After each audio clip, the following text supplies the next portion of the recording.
بسم الله الرحمن الرحيم.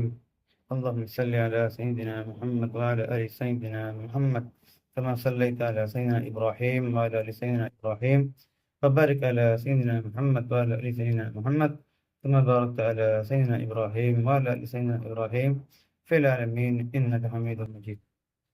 أعوذ بالله من الشيطان الرجيم. بسم الله الرحمن الرحيم. إن الله وملائكته يصلون على النبي يا أيها الذين آمنوا صلوا عليه وسلموا تسليما. اللہ تعالیٰ کے اس ارشاد کے مطابق ہر مسلمان اللہ کے رسول صلی اللہ علیہ وسلم پر درود و سلام پڑھنے کی کوشش کرتا ہے، لیکن اس سلسلے میں بہت زیادہ کثرت سے اہتمام کرنے کی ضرورت ہے۔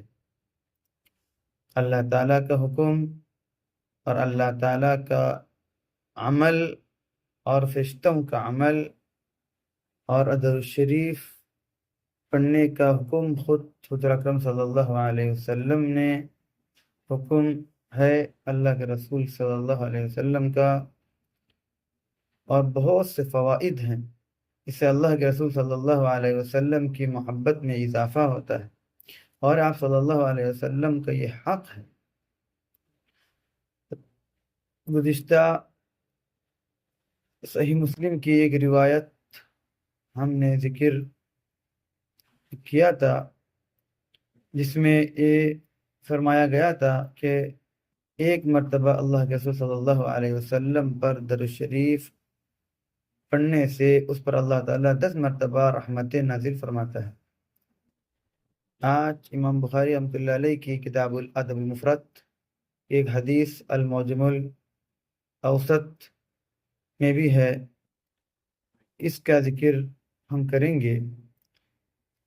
حضرت عمر بن خطاب رضی اللہ عنہ روایت کرتے ہیں کہ حضور اکرم صلی اللہ علیہ وسلم نے فرمایا، حضرت جبرائیل علیہ السلام نے آ کر مجھے یہ بشارت دی کہ آپ کا امتی آپ پر 1 مرتبہ درود پڑھے گا، اللہ اس پر 10 مرتبہ رحمت نازل فرمائے گا، اور اس کے 10 درجات اللہ تعالیٰ بلند فرمائیں گے۔